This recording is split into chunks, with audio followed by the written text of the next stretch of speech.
Hi, welcome to Handshake's panel on equity, justice, and belonging, redesigning career services for students of color. We're excited for you to join us today, where we're going to be talking about the role that institutions can play in ensuring that students of all backgrounds are equipped to build a great career. This conversation comes at a critical moment for higher education in our country, and we're really excited to welcome a great group of panelists to discuss these issues today. Before we get to that, we've got a few housekeeping things that we need to go through. First of all, if you have questions or comments, you'll see there's a stage and a Q&A. You ask your questions in the Q&A box. You can upvote questions there too. We'll answer your questions during the presentation toward the end of the discussion. And then you can also interact with other attendees in this session in the stage chat. If you do the general chat, that goes to everybody in the conference, but the stage chats stay in this particular session. So that's probably where you'll want to do most of your chatting. And I'm delighted to welcome our panelists today. We have Michael Ellison, CEO and founder of CodePath, which is working to transform computer science education for women and underrepresented minorities at over 50 colleges and universities across the country. We're also joined by Amelia Parnell, Vice President for Research and Policy at NASPA, where she leads many of the association's scholarly and advocacy-focused activities. And lastly, we have Angie Kamath, incoming Dean of the School of Professional Studies at NYU, and also a longtime University Dean for Continuing Education and Workforce Development at CUNY, where she was responsible for leading all of the workforce development programs there. So she'll be able to speak from both of those perspectives. And I should introduce myself as well. I'm Elise Ashburn. I'm the moderator today. I am a writer and analyst working with organizations like Whiteboard Advisors and Open Campus Media, and I'm excited to be part of the conversation. All right, fantastic. Well, let's jump right in. Obviously, we're having a particular moment in the country right now where we're both rethinking kind of the role of higher education. We've gone from this conversation around access to a broader understanding of student success and the importance of completion, and then now increasingly a conversation around sort of completion to what end? What are the ultimate outcomes? What are we seeing in the careers and sort of the broader lives of students? And we're also more broadly as a country having a moment of reckoning around race and social justice. And we're seeing major corporations from Accenture to Walmart joining together in initiatives like 110 to commit to hiring and advancing more Black and Latino Americans to family-sustaining careers. So it's an interesting time to be having this conversation. I just want to start with you all first and say, you know, we've talked about these things for a while. We've had some similar moments in the past, and I'd love to hear where you think we are in our understanding of career outcomes and specifically how equity fits in. And Angie, I'll start with you. So much.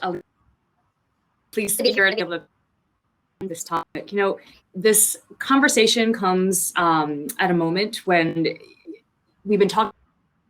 I think it was sort of a nice to have to be able to prioritize this type of work, to be able to really have strategic decisions to focus on career connected learning. And I just think it's not a luxury anymore. I think it's an absolute must have. I think students and families are really, you know, facing a choice in terms of just the opportunity cost and kind of what the value of education is. And so I'm really, you know, given everything that we've been going through, our work has absolutely been accelerated. And I think we hear that theme a lot, you know, whether it's technology or kind of delivery systems for higher ed, but around career connected learning, our work has been accelerated, I would say 5 to 10 years, and that's incredibly important. You know, I think what really motivates us, and I know we'll get to a lot of questions, but a question that I always love to ask is just kind of really flipping the script and not sort of asking students if they're college ready, but really asking colleges if they're student ready. I love that question. And I just think kind of really trying to understand, are we ready for our students and where they are and what they need? And so, I mean, I think we're going to get into it in the meat of the conversation, but in terms of we can't cheerlead anymore and kind of look at kind of high level data around career outcomes and be satisfied if we're doing generally well.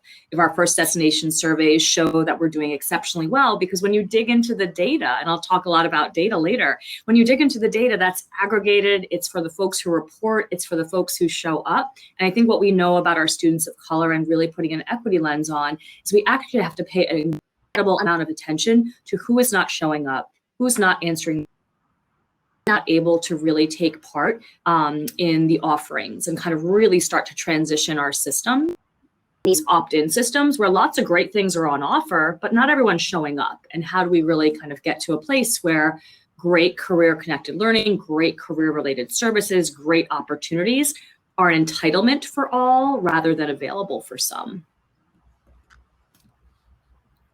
That's fantastic. Amelia, do you want to build on that? I would. So I agree with everything Angie said. And I think maybe just to say it succinctly, I think this is a moment, obviously, but I don't think the moment is vastly different from the macro issues that we've seen decades before now. So funding challenges for institutions that serve diverse student populations, those have been there before now. The rising cost to attend college, that was here before now. But then on the positive side, the overall benefits of a college experience, those are still in place. I think what we're seeing now, though, is that this moment that we're in is really exposing just how many big stakes topics we have to talk about, and career outcomes is just one of them. So knowing that if we don't get a handle on funding challenges, and if students still can't afford to attend, and if racism still exists, and we don't have a way to combat these things, then these equitable outcomes that we're hoping to achieve will not happen. And so I think maybe the moment that we're in right now is one that really doesn't allow us to shy away from saying, well, maybe we'll get to it later. And not that anybody was looking to say that, but now it is a point of no return. Like, you cannot go back to the previous ways of thinking. That's fantastic. I'd love to hear your take, Michael, and particularly given the degree to which you work with employers and sort of what you're hearing from them as well. Mm-hmm. Yeah. I think a lot of it's very exciting because a lot of employers are having conversations in the C-suite that they have just not had before. There's been an overwhelming interest in not just having chief diversity officers, but elevating what they're able to do. There's been more long-term thinking, but I think we're also at a very delicate place, because when you start to open up a lot of budget for new initiatives that are focused on equity and inclusion, then there also comes a lot of scrutiny. And we're at a point where companies could make big bets and they might not realize significant gains. They might have the wrong perspective starting out. They may expect to see something happen quarter to quarter when they really should be looking for things to happen from like a 3 to 5 year plus time frame if they're really focused on racial equity, really focused on sustainable and durable change. So I'm very excited. At the same time, I'm trying to see and hoping that companies end up having the will to really stick through this and do what needs to be done for the long term. And I'll give you, one example is a lot of companies are saying that, well, we don't need to hire based on degrees or certain types of qualifications. But when you see that at the actual individual recruiting level, not a lot has changed. They're still ranking schools based on the number that they've ranked in the past. They don't have a playbook to engage with other schools. We see students that are applying to hundreds of companies that have the skills, but they are not given the time of day. They're still invisible. So there's certainly a lot of work to do. There is a unique moment right now, I think, to do something, but we have to really work with and reach out and connect with employers to make sure that they're iterating in the right way, that it's going to be sustainable. Thank you. That's great. I actually want to follow up with you first to that point of making sure that we get it right, and that this is a particular moment where when you see companies making these kind of investments, you want to make sure they understand, what they're really trying to do and sort of how institutions can be partners with them. Would love to drill into that a little bit more. I know there's a lot of talk oftentimes around deep partnerships, but they can oftentimes end up kind of staying surface level. What does that look like? How do how can higher ed institutions really kind of lead employers through that conversation at this moment? Yeah, well, we have kind of some unique insights here, partially because before being a nonprofit, we were doing training for many of the top tech companies in Silicon Valley. We would work with a CTO, a vice president of engineering, in order to redesign their existing programs to upskill their senior engineers. We created Airbnb's first ever engineer onboarding program. One of my co-founders even taught the current CEO of Reddit iOS development. So we were very much relied on to hit a very high level of excellence. And I'll say what tech companies are looking for, and a lot of employers are looking for, they're looking for excellence, but they're looking for efficiency, and they're looking for scale. And the excellence is kind of self-explanatory in a way, but it really is company specific. They have their different definitions of what that means. When you're thinking about efficiency, that's about curation. And I think this is an area where career services and colleges and universities can massively differentiate and do a better service for their students. Curation means you don't just have a career fair where you throw up a bunch of companies and you throw up a bunch of students and you see what matches and what sticks.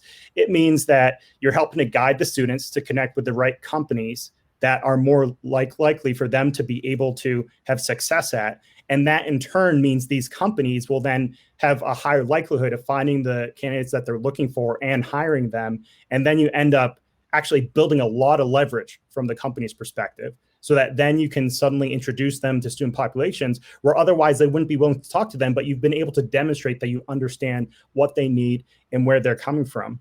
I can't emphasize enough the curation, but also if we can think about this from a scale standpoint, is there a connection between career services and coursework that then there's a way to pass it on to employers to let employers know, well, they do have the skills, but that there's been some thoughtfulness behind that. And then the last thing that I'll mention is that we have seen such high leverage from companies. The virtual career fairs we do, companies have to interview everyone we put in front of them. So you don't have a resume, you don't have any work experience, you're at a school that companies have never heard of, they will still interview you going through a CodePath career fair. That's possible based on us connecting the data and the courses and the instruction that we provide to students with helping to match with role and skill specific positions across different companies. And then you build that leverage and you build that trust. So I think there's huge opportunities there. Amelia, I saw you nodding when Michael was talking about the connections between career services and coursework and deeply embedding this work in the academic program. So would love to hear if you have something to build on there and Yeah, I didn't realize that I was not on mute, and so you probably heard me say "yep" as soon as he said that. So I think this is a plug for something that I've found to be picking up steam over the last several years, and it's a very tactical approach, but it's a larger kind of theme here. And the idea is that learning happens everywhere, and there are a lot of campuses that are creating comprehensive learner records. And the concept itself is not inherently new, but I think the adoption of them, the idea that it would be something in a digital format, something that's certified by maybe the campus registrar and even student affairs and faculty, to say that maybe a student is majoring in biology, but they also happen to be a part of 3 or 4 clubs and they've done service learning and some study abroad and things like that, that this digital record would encompass a lot of different places where they've learned things, and students can take that and then share that with employers. They can put that in a lot of different places. It may not necessarily be machine readable to the point where if they're initially applying for a job that they would be able to showcase that, but as soon as they get that first interview or second interview, they'd be able to show that. And it shows not just things they've learned in the classroom, but supplemental things as well. And so I think it doesn't have to take one single form. So you probably have heard about e-portfolios, digital badges, all those types of things, but something that's comprehensive to capture the students' learning inside the classroom, outside the classroom, bring in work experiences. I think there's a tremendous movement toward that, and I think it's the direction that we should be going in. That makes sense. And as institutions work to gather more of that kind of information about the wide range of learning, Angie, I'd love to hear your thoughts on, you mentioned having a lot to say on, digging into the data and sort of disaggregating outcomes and also understanding the student experience more holistically. So would love to hear a little bit more about what you had to say on that. Yeah, sure. And I keep wanting to sort of do +1 or have one of those kind of Zoom reactions to Michael and Amelia. I mean, I think we didn't know exactly what each other is going to say, and we're very aligned in terms of what we're doing.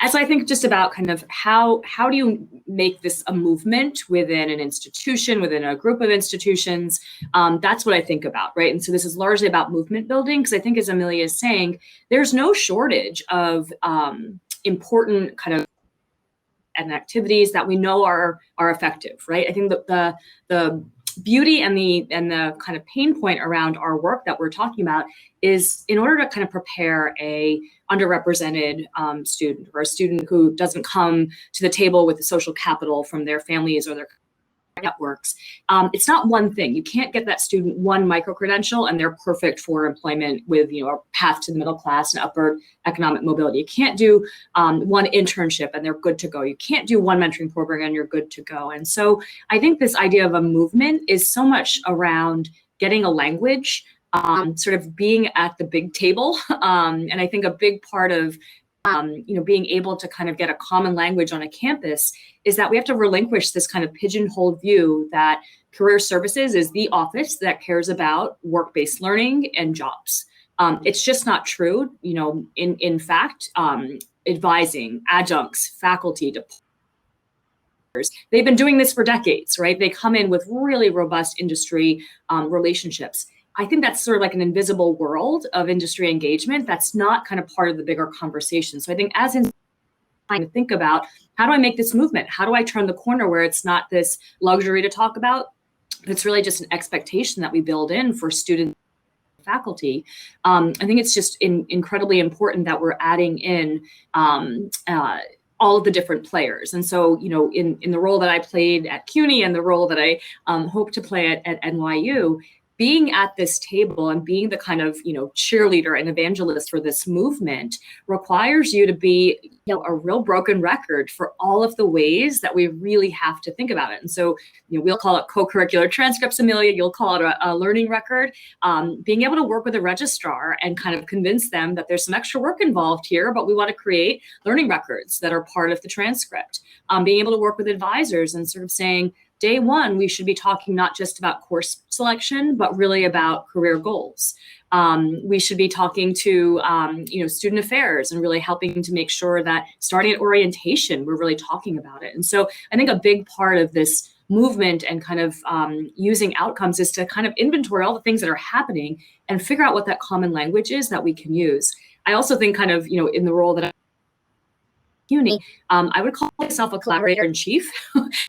Swerve into lanes all the time that I don't own. I swerve into the student affairs lane, the registrar's lane, the faculty lane, academic affairs, enrollment management. I swerve into those lanes all the time, and you have to be really good at convincing folks that this is important. They're actually doing the work already, and there's a way to even solidify and really dig into student success in a much more meaningful way than if we just kind of stayed in our individual silos. And so I think, as Amelia was talking, that was really what we do to create this movement, not just at a individual college level, but kind of across the board, and certainly very much using the data to focus on communities of color. We could look at computer science post-graduation outcomes. And for our computer science students, we could be convinced that we're doing a great job, because on average, those salaries are terrific. The employment rates are really, really great. But if you actually start to disaggregate the data, you'll start to see some disparities from day one, from the first year after graduation, for women and for individuals of color. And while we can't deal with disparities that occur 10 years after graduation, we should and could and have a responsibility, I would say, to deal with disparities that are immediate in the labor market. And to Michael's point, that's employer education, that's student education, that's really kind of trying to understand and get underneath why some of those differences are happening kind of so soon after graduation. For all of you, I would be interested, it was interesting to hear you talk, Angie, about being, the collaborator in chief, and curious Shell's perspectives on sort of how you build those relationships, and also at an institution, how important is buy-in in leadership from the top? And if you're in a position on campus where you're not in a senior leadership role, sort of how you advocate for being included in those conversations and making those connections. And Angie, maybe you quickly have some thoughts on that, and then I'd love to go to Amelia and Michael. Sure. And so I think, you know, there's tactical decisions. At CUNY, we put career education squarely into academic affairs. We kind of pulled it out of student affairs. It reports to the provost, and going forward, it reports to both the provost and the chancellor of the entire system at CUNY. That's a really big move. So kind of making sure that you're situated with people who care about it. If I had to say one thing, it's engagement of faculty.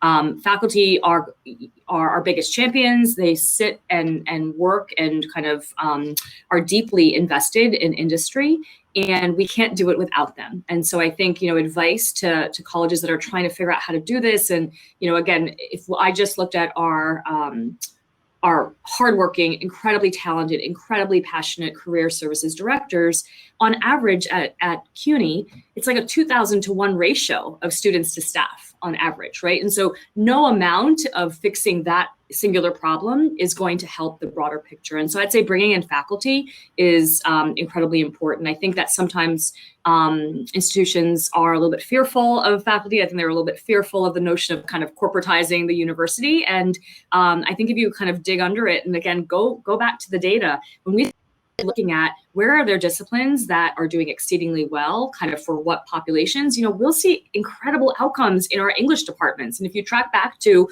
what's going on there, it turns out we've got a boatload of faculty who have great connections to the marketing department at Google. And so you just really have to dig into it and just sort of not hold the story or not kind of keep the narrative at too high of a level. I think you have to get in there and show the bright spots. And they exist literally, I would put money on it, in every discipline, in every, there are bright spots in terms of successful students, successful alumni, and incredible employer engagement. So those are the pieces that I think can help get people at the table. Yeah. Amelia, your thoughts on how you sort of identify and grow those bright spots on campuses and what you've seen work? Sure. I'm trying to think about in the context of the person that might be trying to get to the table, the one who's trying to get into the discussion. But for context, so about every 2 or 3 years or so, NASPA as an association, we primarily focus on issues related to student services or student affairs. And typically we have a range of membership levels. You're like, where am I going with this? I'm trying to set up the context. We have members of NASPA that are vice presidents of student life, all the way down to graduate students who are looking to get into the field, and maybe those who are in the middle of their career. But every 2 or 3 years, we do a survey of vice presidents and ask them about things that are going on from their purview. So one of the questions we ask is, what's a particular function in your division that is now in your portfolio that previously wasn't? And what's one that was previously in it the other direction? So basically, career services is the one that moves the most. Many VPs both say they previously didn't have responsibility for it, but they do now. And many of them said they did have responsibility for it, but they don't anymore. And so that to me sends a signal that many campuses are trying to elevate the importance of career services or career preparation or whatever you want to call it. But I would liken it similar to how people are now discussing student success or DEI work. The idea that there does need to be a function that is primarily focused on it, but it cannot be their single responsibility. To Angie's point, I think everybody has something to contribute to a student's pursuit of a career and the steps along the way. So with that in mind, if I'm thinking as that person who's listening to this panel and they're like, okay, I get it, but I have something to offer, but I've not been given that invitation, I would say, of course, do your own sleuthing to find out, when that particular committee meets or those who are talking about it, but come with some data. And I wouldn't necessarily say data in terms of spreadsheets, that's fine, but data to explain the context. And I'm saying that because I think that if, to Angelique's point, faculty are talking with students a lot, advisors are talking with students a lot, students are talking to each other a lot. In the middle of all those conversations are lots of repetitive questions. And I think if you're someone who can come to the table and say, I know what students most want to know about preparing for their career, that's the context that these groups need to have. So whether they're housed in student life or whether they're housed independently or wherever else, I think that type of informed conversation will really help a lot. And so I know we can't invite 300 people to the table, but those who do get the invitation, I think when you come with some context about what students most need to know. And that could be, of course, in qualitative format, it could be some hard data too. So a lot more I could say about that, but I got to leave some space for Michael. Thank you. And excellent thoughts. Really, really enjoying this panel as another panelist as well. But I'll say I'll approach it from two different angles. One is, how can you start something on a campus? And the second is, how do you make it sustainable? So starting something on a campus, we're in about 60 computer science departments right now, integrating with 4-credit computer science classrooms. And we've seen student-led approaches work, where we'll engage a collection of students and student campus clubs, and then they build a critical mass. And then that's how we discover the early adopting professors that are interested in seeing if this is something they want to pick up and expand to the rest of, to socialize with other professors. So we've seen that work. We've seen most of the successful campus engagement. Being a professor is just very savvy about industry connections. There's a professor at Cal State Monterey Bay, for example, and he doesn't really have, he kind of has the support of leadership there and kind of doesn't, but he'll go out and he'll contact Uber, he'll contact Google, he'll reach out. We've seen similar things over at Howard University. So you can have some success with having really empowering the right professors that are already trying to do this stuff, that have this interest in integrating industry into their classrooms. And we've seen those as some incredible partners. I would say if I had a magic wand, then I would have in a room at the same time trying to get something to happen. I'd have the dean of engineering. I would have CS chair. I would have multiple professors that were on the academic committees. I would also involve career services, of course, and then you would want to holistically try to make sure you're breaking down silos and there's more collaboration. We've started to have more conversations like that. It just feels incredible when we can get that together, and then that means that there's also can be opportunities with local businesses to play a role, to add some more momentum. I feel like CUNY maybe is a great example, has done a great job leveraging the local ecosystem to be really a part of what the work that they're doing with their students in a whole variety of different, very creative ways. But all hands on deck is really the best. Now, from the sustainability standpoint, one area that we often don't think about is maybe the friction of change, the friction of doing something new. From the professor standpoint. So a lot of top-down or a lot of consortiums, they'll have great intentions, but then it ends up being a whole bunch of work that nobody has time for to actually do the program justice. And so we think quite a bit about how do we make the classroom more efficient for professors, for TAs, and by passing on that efficiency within the CS departments, thinking about it long-term and sustainably, then you actually create this massive incentive for more and more professors to just want to work with you, because you're increasing the capacity, you're creating a better student experience, and then ultimately the outcomes. If students are getting jobs where otherwise they were not getting jobs, then it starts to be something that builds its own momentum. So that's another, I think, very important piece of sustainability. Where are you aligning incentives? Where are you reducing the friction so that it's not a one-time thing? It's something that is continues to be something that thrives. Yeah, that makes a tremendous amount of sense, getting the incentives right. You also mentioned something in the collaboration, and I'm seeing this in the chat, and I know we'll get to Q&A, but someone raised this question of shared language, and I think what you were saying there, Michael, drives at that as well, and not just a shared language across the campus, but how you really invite employers into that conversation. And I would love to get a sense from you of whether you think that kind of develops organically as part of those relationships, or if we need to be kind of trying to do some of these more kind of focused efforts to really develop a common nomenclature around skills and around preparation for work. Yeah,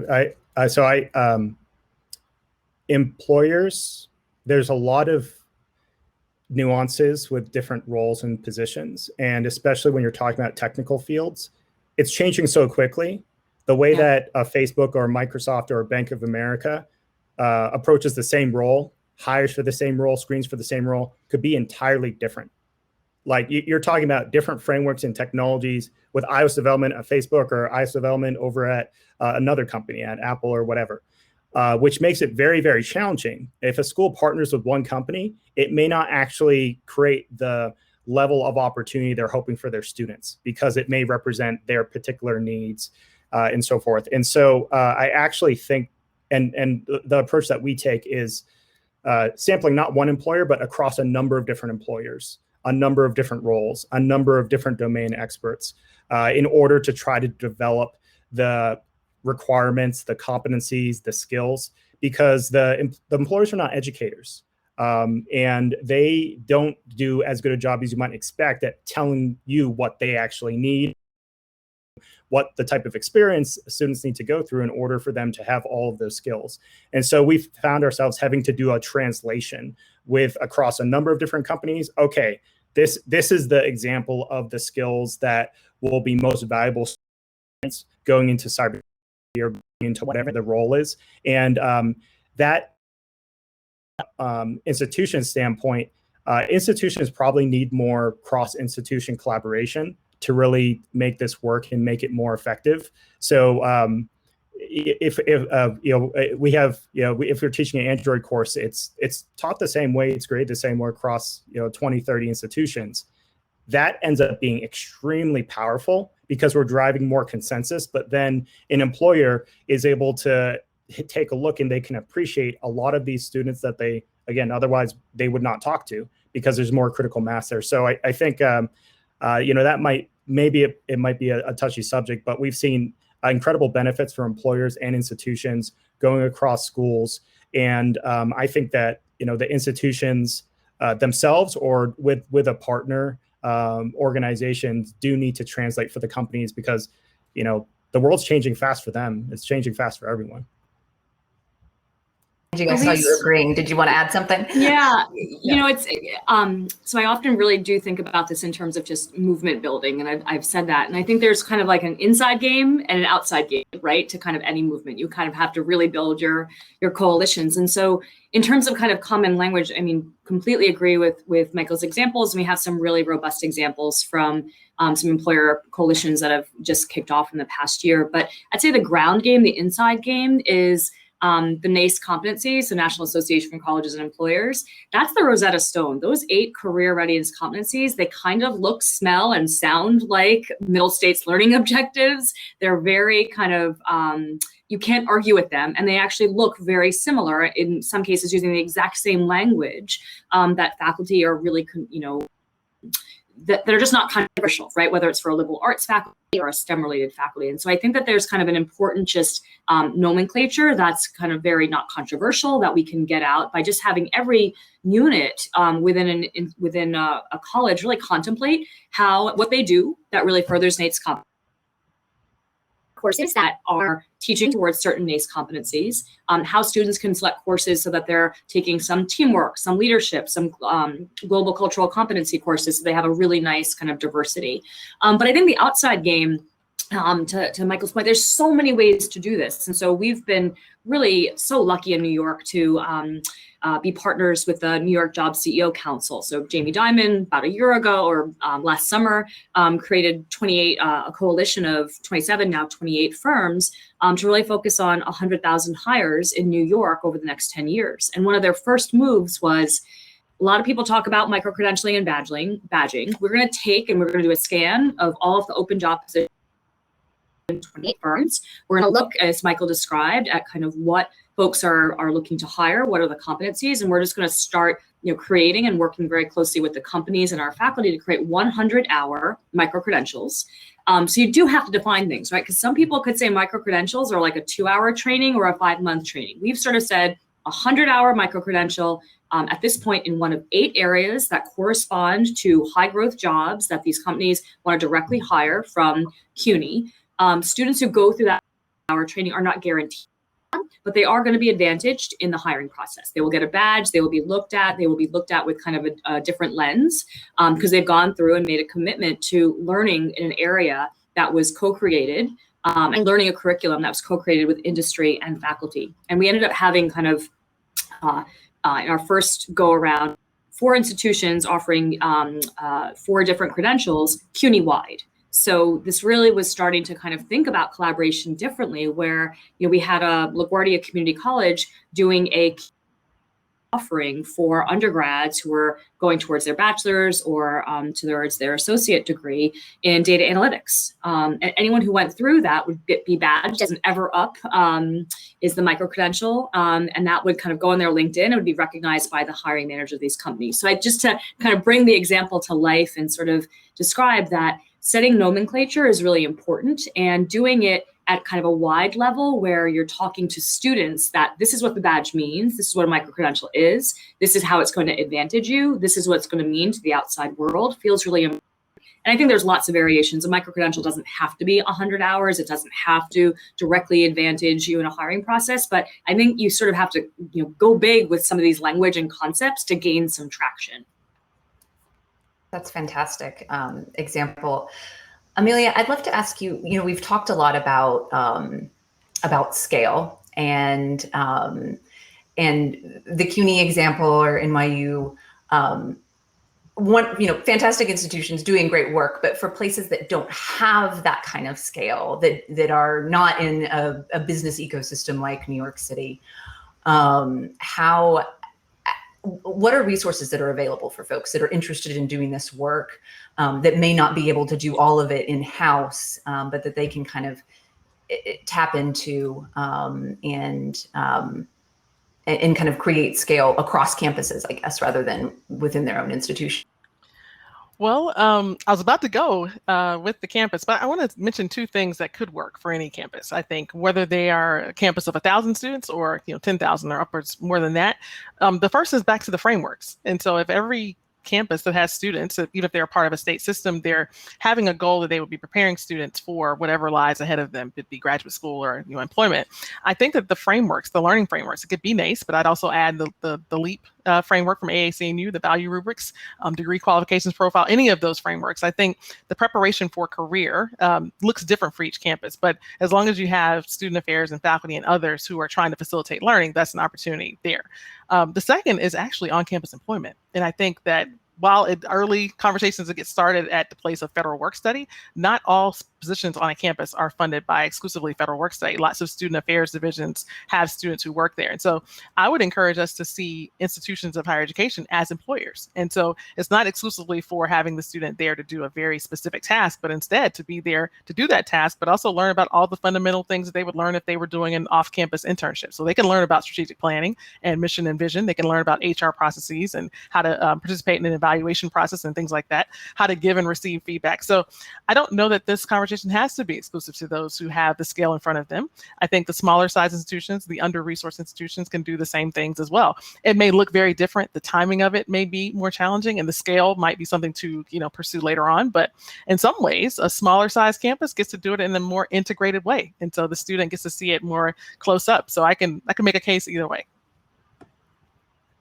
If I can just add to that, again, another plus one, Amelia, what we've actually done at CUNY with federal work studies, we're trying to use that to actually fund peer mentoring. So we're calling it career success on campus, where we're really training student peer leaders. Because we've asked students what they're experiencing, what they're not getting, what they are getting, where they feel excluded, where they feel included. And it turns out they're getting a lot of either general advice or conflicting advice, but they really trust their peers. And so you can use federal work study to actually pay for and train peer leaders around career success metrics and milestones in particular, in addition to kind of all the other great on-campus jobs. But we've been finding kind of good effect to being able to use that from an affordability and scalability perspective. That's fantastic. Yeah, Amelia, I wanted to ask, in thinking about in these connections, I feel like we would be remiss. Social capital's come up a couple times, and there's skill development in the sense of kind of some of the things that we typically think of as kind of concrete workplace skills, that it's impossible to ignore the fact that networking and sort of understanding how to navigate the market, it plays a tremendous role in opportunity in the United States. And I would just love to get kind of the high level for you on innovative approaches to that you're seeing, in your take on kind of the role of social capital in ensuring good outcome. It's the hardest thing to overcome. And let's say you've done all the preparation, you've beaten the odds, you've managed to get to college, you've done well, and you're ready to go out and seek your first opportunity, but you don't have a network of people that you can tap into to say, could you write that letter for me? Could you do this or that? I think I maybe have thoughts from an individual perspective. So those who might be, again, listening and tuning into this conversation, and they may be saying, what can I individually do? But then also from an institution perspective, what can be done in terms of a system to help students? I think the first, and these are very low bottom shelf things. So things that you could do tomorrow. How's that for building the drama around it? The first I would say is at an individual level, share your network. And so I can't tell you the amount of time I spend in my career now taking that call from that person on LinkedIn who says, hey, I'm looking to learn more about higher education. Could you maybe give me 15, 20 minutes and talk about that? That makes a tremendous amount of difference for an individual who doesn't have that to rely on. So as long as you have a connection to a student, you have a network. I'm sure you know somebody, even if it's not a specific job lead, but someone that can actually help the student learn more about an industry. So I'd say the first piece of homework is if you've not yet in a while talked to a student and made a connection for them, this is the homework to do. The second is, I'd say, at an institutional level, to create a network. We have all these alums who have gotten a credential and gone off and done great things, and we tap into them and ask them to give us money. But I think we can do more to ask them to give us back their time. They're now out in the field, and they've started to make those connections and learn things. I think we have to create those networks. I think we go back to our data and say, what percentage of students who graduated from this institution have the profile of the students that we want to help? Why don't we invite them back? And I'm sure that's not a new thing, but I don't know that it always rises to the top in terms of how to provide social capital along with all these other things. And of course, we do want alums to give, of their treasure, but I think their time makes a big difference as well. So again, not rocket science, not brand new things, but an individual task and an institution task that I think would probably work very, very soon. Well, I saw you nodding. I would be curious the role that networks and social capital plays in your work as well. Yeah. Well, so first off, I have a personal example. So because I grew up low income, rural Maine, and we were homeless at points when I was growing up. I came into school. I didn't know anything about anything. And I realized that the high school I went to was not as competitive as I would have hoped.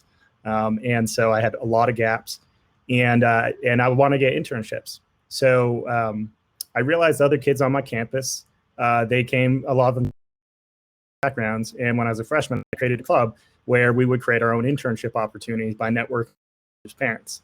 So I couldn't do anything, but there was a bunch of people on my campus that knew a whole bunch of people. And then we'd also network with, faculty and so forth. So that kind of leads me to, I think there's an opportunity for student initiatives supported by the institutions where there are the networks there, but a lot of young people from disadvantaged backgrounds, they may not understand how to access that or how to connect with it. Career services could do a little bit in terms of just some basic networking. And then we found when I was doing that, employers were just overwhelmingly impressed to the point where we just create internships. They just be like, well, how many you have? You have 5 people? Yeah. We'll create some slots for you. So the student-led initiatives, I want to plus one what Amelia said with the industry connections. We found opportunities to partner with really large companies and have them provide hundreds of mentors that then we integrate inside of the classrooms. So last year we had over 1,000 professional engineers just playing different roles inside our classrooms, panels, mentoring, breaking students into 4 or 5 person little breakout sessions. And you always have some industry mentor that's kind of following you along for, a 12-week plus course. So I think that is critical. And I can't emphasize how much enough, especially for underrepresented populations, there needs to be a comfort with being able to connect with the people who have the capital and the influence and the power. Because if you are successful at building those champions, then, I mean, really the sky's the limit of what's possible. But if you're not successful, you never get into the room where you even have the opportunity in the first place. You never get the person to write you the endorsement or to advocate for you or get you the introduction or get you the raise or the promotion. So I think that's extremely critical. We see a lot of people from underrepresented backgrounds getting the skills, getting the credentials, and then they end up not being able to get through the door, or they get through the door and then they go right back out the door because they haven't been able to develop those connections. Angie, I'd love to get your thoughts as well, and have you seen that play out on the campus? Yeah. This is maybe I'll pivot a little bit in terms of the conversation. So, if I think about kind of this handshake conference in 2 or 3 years, it would be my deepest wish that I think today there's about 24 national nonprofits, community-based organizations that work on college career success. They're working very almost specifically with first-gen learners, students who are underrepresented, students who are Pell eligible. So Raven, Year Up, Co-op Careers, Boston, America Needs You. I think, CodePath, Michael, I think about you on some level in this area. And when I think about, this conference in a few years, it would be my deepest hope that that number exponentially blossoms, right? That we have, 100, 200. I don't think that that's actually kind of unreasonable. And I say that because lived experience trumps everything. We have to get our students the social capital to be in that room, but that's downstream.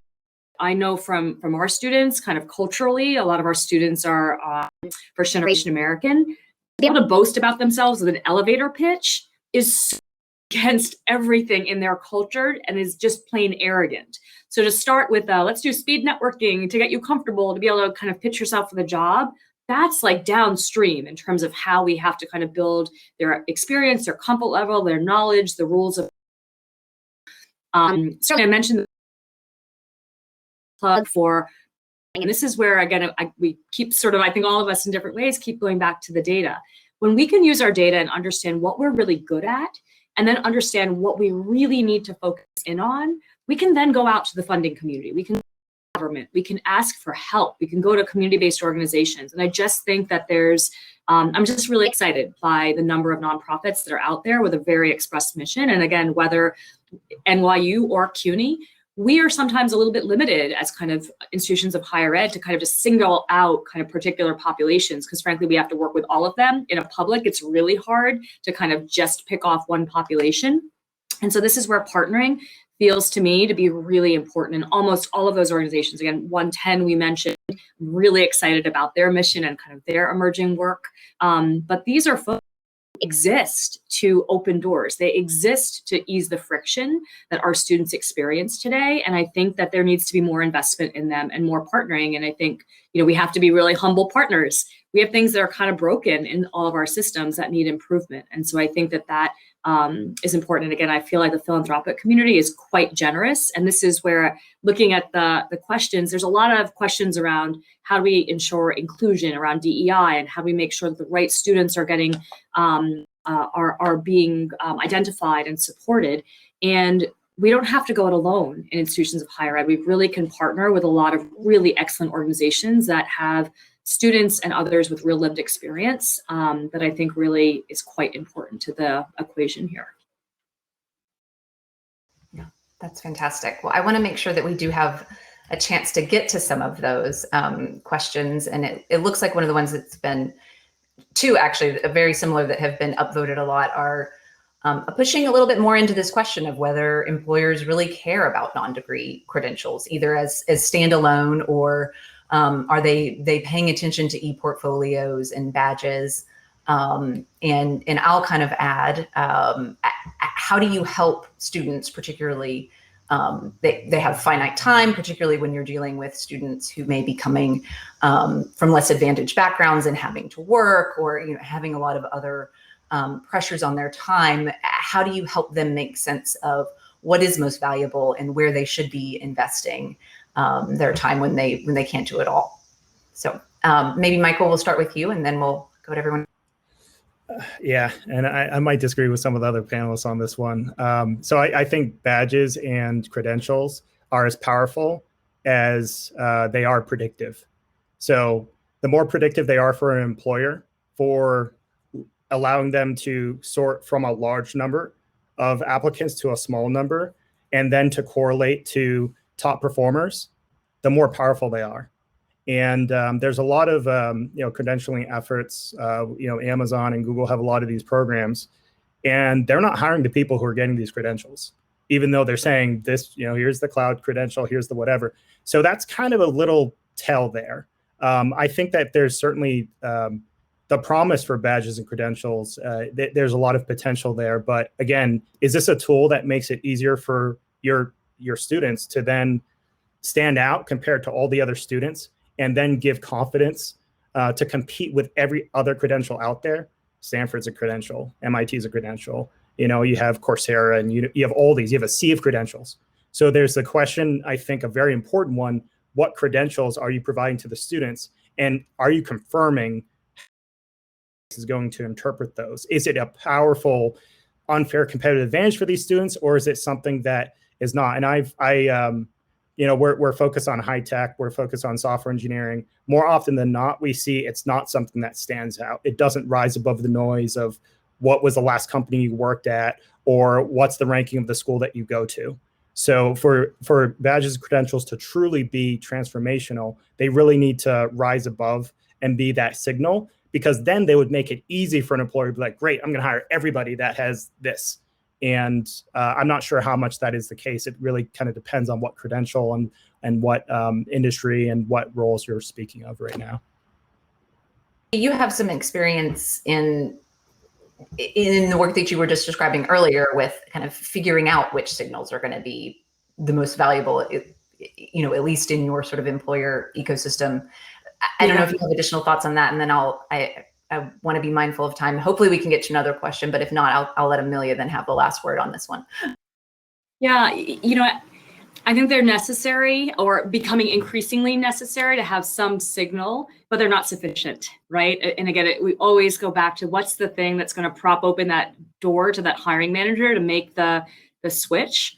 I think so. I agree with you, Michael. I don't know if you thought I was going to disagree, but I think that this is tricky business. And again, the reason why I think I love workforce development is it changes every year. It changes as quickly as employers' hiring needs change, as the economy changes, as technology advances, et cetera, change. It's constantly changing, and therein lies the opportunity and the rub. And so I think the signals they start to equip our students with, they might not right now, because of future of work skilling, because of the need for kind of data analytics in almost any job, whether you're a teacher, you work in government, you work in tech, skills around business intelligence, data analytics, around kind of basic level coding. Those are really now, and maybe for the next few years, there's going to be a lot of emphasis on badging or some of the upskilling. So any way that we can provide a signal for students that they're knowledgeable, they've had experience, they've had projects, they've had capstones, they are familiar with it, and they know how to learn how to do it, is very important. What we hear from this New York Job CEO Council is at the end of the day, they want students who have some experience doing this, whether it's in a classroom, in a paid internship, in an applied setting, in an apprenticeship setting. They want someone who can talk about how they worked in a team, how they defined a problem, how they solved a problem, how they approached it. The languages don't change. I mean, when I was nonprofit in tech, Ruby on Rails was the big language, and that kind of went away in a minute.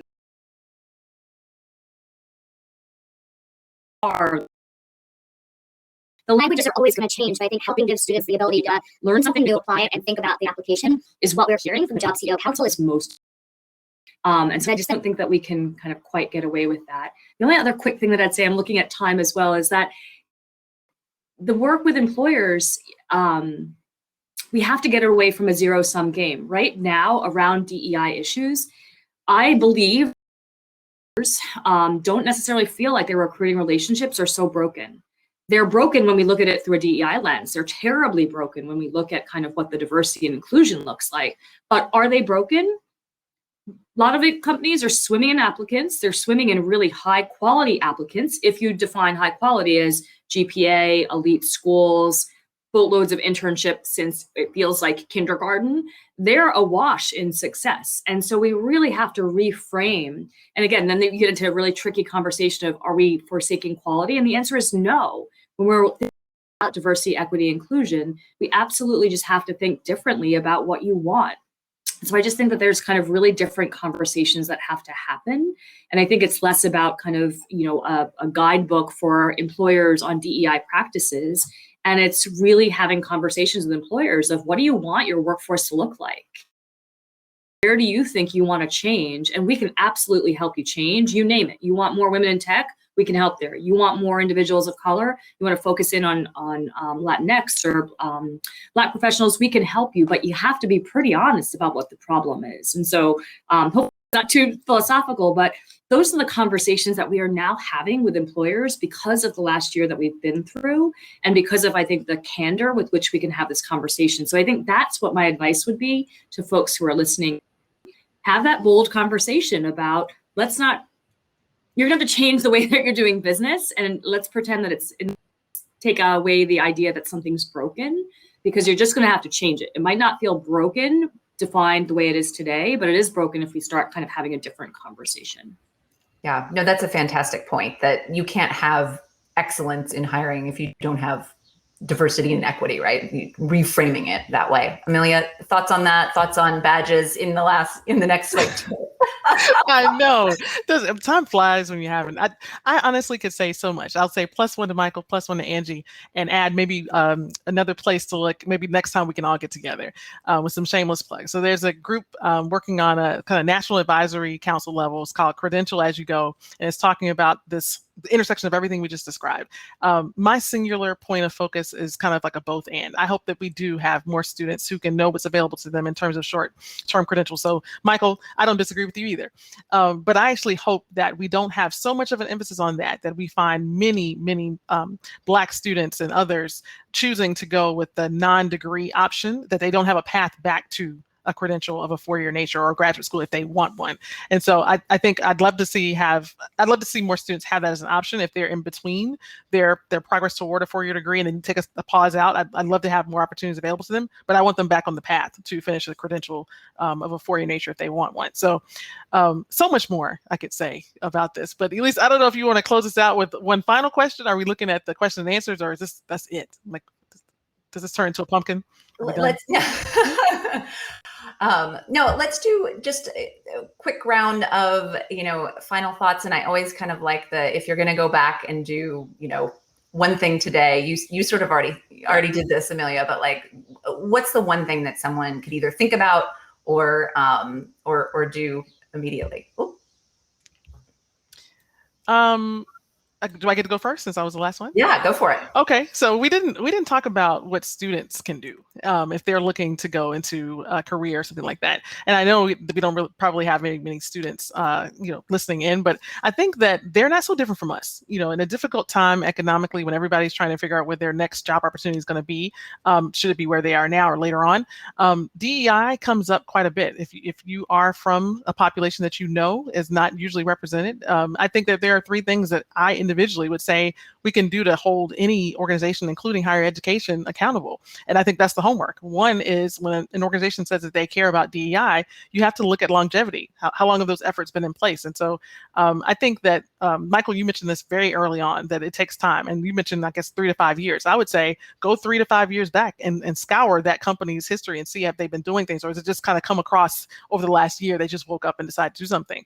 The second thing I would say is look at the language. Does their statement on equity only appear on the website, or is that something that you would hear when you interview with them, or is it something that the CEO says when they've been interviewed for a podcast, or is that something that they say in a press release and things like that? Hiring materials. And so language is there. It's more than just putting it on the website. And then the last thing is the location of that priority. Is it just in the organizational chart? You have a VP of this, or you have a director of that, or do all positions in the organization have some element of DEI? And I think that's the homework that we can all do. So if we're working on a campus and someone hears these remarks and says, oh, wait a minute, let me look at my division and see if our job descriptions have that. That's the homework. Change them so that they do. And also, if we have an opportunity to work with students and coach them or counsel them on how to pursue jobs, I tell them those 3 things and say, if you're looking to go to a place that values your identity and they don't have these 3 things, then maybe consider something else. It's a long answer.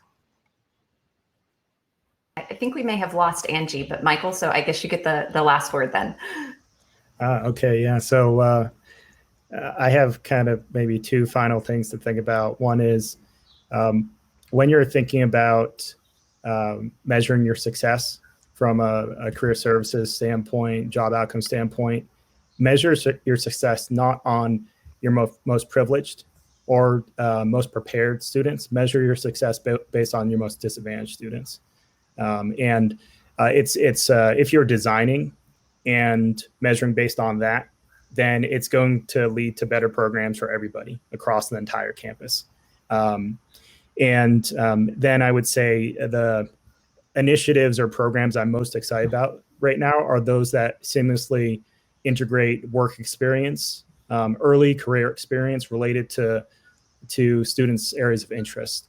We've been fortunate to run a number of these freshman, sophomore internship programs for big tech companies, and there's opportunities. I think right now there's unique opportunities. A lot of companies are trying to think about how they can do more, think longer term, and this means that there's opportunities to give populations of students their first ever technical work experience or work experience, early exposure. Freshman, sophomore year, it can be game changing. Angie had mentioned before about how important that work experience is. A lot of the CEO Council mentioning that that's a differentiator. To put a number on that, when we look at big tech, Microsoft and Facebook, those 70 to 80% of their entry-level software engineers, 70 to 80%, are coming through their internship programs. And their internship programs, that very competitive junior internship program, they're expecting young people to have prior work experience. So it's if we can't at scale get disadvantaged, underrepresented populations to get those early work experience, which they will love because they are hungry for paid work opportunities as well. We need to focus on how we can integrate that, and by design, by default, they're able to have those opportunities. So that's an area that I'm especially passionate about, and we're working hard to try to increase these opportunities. That's fantastic. Thank you all, Michael, Angie, Amelia. I think it's been a great discussion, and I think we're getting some love there in the chat. So thank you so much. This has just been a fantastic conversation, and I think people have a lot to take back and to think about. Thank you for the conversation. Yeah, thank you.